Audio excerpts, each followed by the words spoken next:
हाय दोस्तों, super study में आपका स्वागत है। आज हम क्लास 9th और 10th का कुछ बेसिक लेकर आए हैं। अगर ये सब बेसिक नहीं आ रहा होगा तो क्लास 9th और क्लास 10th में डिफिकल्ट का सामना करना पड़ सकता है।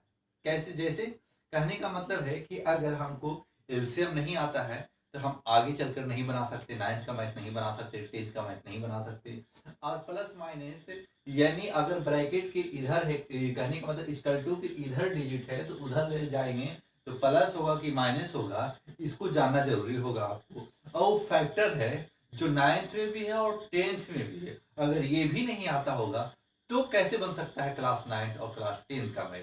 तो चलिए स्टार्ट करते हैं। अगर ये बेसिक हम छोटे छोटे कंटेंट करके डालते रहेंगे, अगर ये बेसिक 10-10 20-20 मिनट आप समय अपने अपने अलग से थोड़ा निकाल निकाल कर अगर ये सब बनाना स्टार्ट कीजिएगा तो धीरे धीरे आपके पास मैथ का जखीरा साबित मतलब जखीरा बन जाएगा। यानी बहुत सारे मैथ का आपका कॉन्सेप्ट दिमाग में ऐड हो जाएगा। आप कोई भी मैथ बनाइएगा आराम से बनना स्टार्ट हो जाएगा। तो चलिए स्टार्ट करते हैं। अब जैसे देखिए कि 5y2 plus 2y3 equal to x y4। तो इसको पहले काची करेंगे कि पहले एलसीएम लेने की कोशिश करेंगे। तो पहले एलसीएम लेंगे। 3 2 का एलसीएम 6 हो जाएगा। और 2 का कितना बार पढ़ेंगे कि 6 आए। तो 2 का हम 3 बार पढ़ेंगे तो 6 आएगा। तो जैसे ही जितना बार नीचे पढ़ेंगे उतना बार ऊपर भी पढ़ना पड़ेगा। यानी डिजिट 3 2 जा 6 तो 5 है तो 5 3 जा 15। यानी जितना 2 का 3 बार पढ़ के आएगा उसी तरीका से ऊपर जितना भी डिजिट रहे उससे मल्टीपल करना होगा।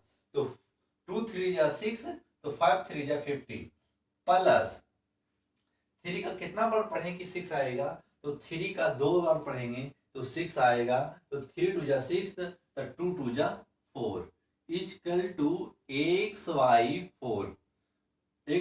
अब देखिए 15 प्लस 4 तो 15 प्लस 4 क्या हो सकता है? 19। 19/6 इक्वल टू XY4। अब XY4 आ गया, अब सिंपलिस्ट फॉर्म में आ गया। यानी अब इक्वल फॉर्म में आ चुका है, यानी अब छोटे पार्ट में टूट चुका है। तो अब इसको क्रॉस मल्टीपल करके ऐड सब्ट्रैक्ट करेंगे। आप क्रॉस मल्टीपल करेंगे तो 6 इंटू एक्स यानी क्रॉस यानी 6 है तो इक्वल टू किधर है तो क्रॉस मल्टीपल कीजिएगा तो 6x हो जाएगा इक्वल टू 19 इंटू 4। 19 इंटू 4 तो x equal to 19 into 4 by 6। देखिए मल्टीपल में है तो डिवाइड में आ जाएगा, यानी गुना में है तो भागा में आ जाएगा। अब बोल रहे हैं कि आप 96 से मल्टीपल का है ना कि हमको पता है कि मल्टीपल करेंगे तो काटने में थोड़ा दिक्कत हो सकता है 6 का टेबल में। ऐसे देखिए 2 अब मल्टीपल में है तो काट सकते हैं। 3 2 जा 6 2 2 जा 4। इसीलिए मल्टीपल में उसको जल्दी हम मल्टीपल ना कर दें ताकि आगे चलकर थोड़ा डिफिकल्ट हो सकता है काटने के लिए। ऐसे मल्टीपल में रहेगा और कोई डिजिट कटना करेगा तो आराम से कट जाएगा। तो अब लिख सकते हैं x इक्वल टू 38/3। ये आपका राइट आंसर है। अगर ये सब धीरे धीरे अगर सीख जाइएगा तो क्लास 9th और क्लास 10th मैथ अच्छे तरीका से बनाना सीख जाइएगा।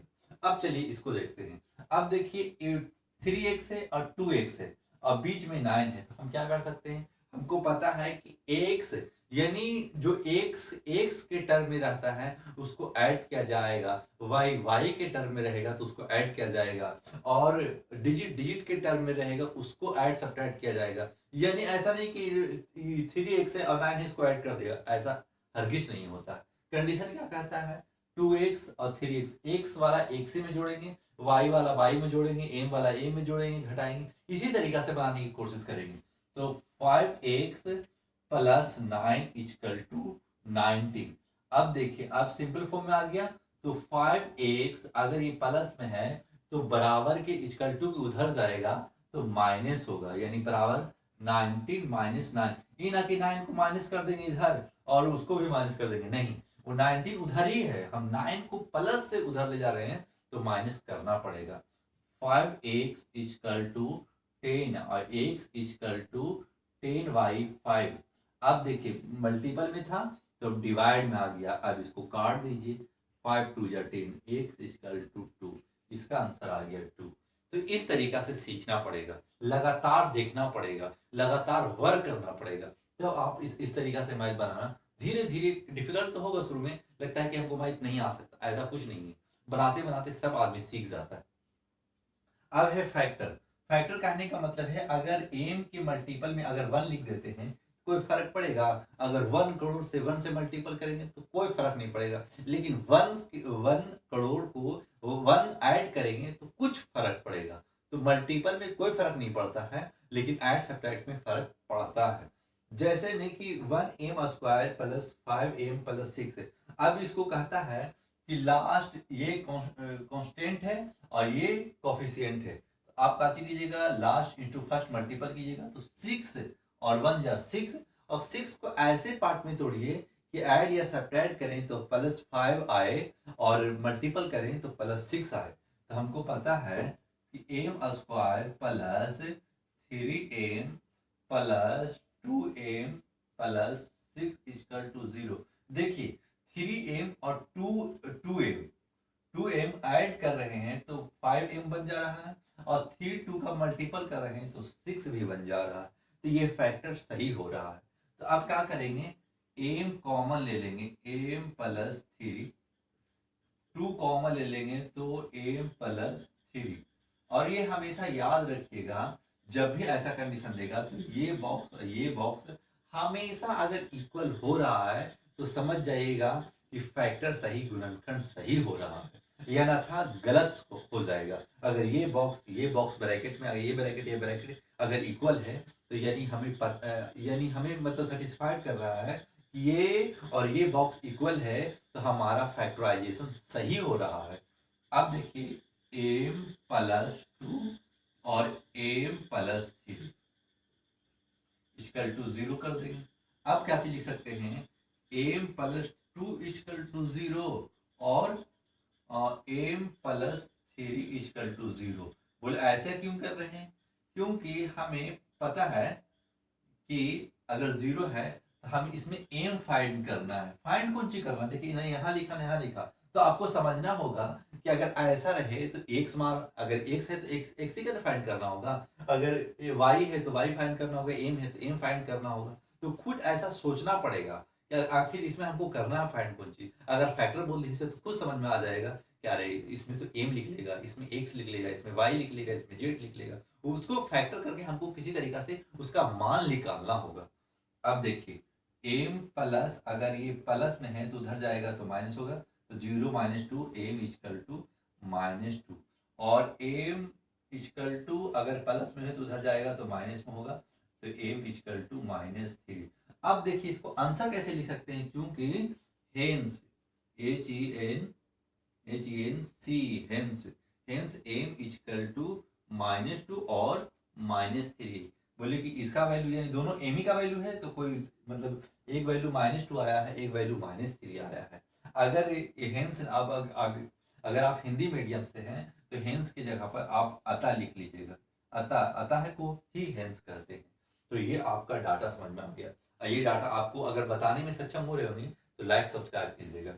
अब देखते हैं थोड़ा सा और क्वेश्चन इसी टाइप का बनाने की कोशिश करते हैं।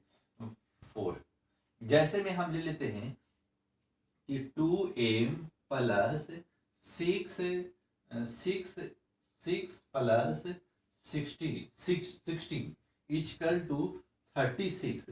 तो अब इसको ऐड सब्ट्रैक्ट कैसे कर सकते हैं? देखिए m अकेला हो गया और 6 और प्लस 16, इसका मतलब है कि 2m प्लस 6 और 16 को ऐड करेंगे तो 22 आ जाएगा, यानी 22 आ जाएगा, और 36।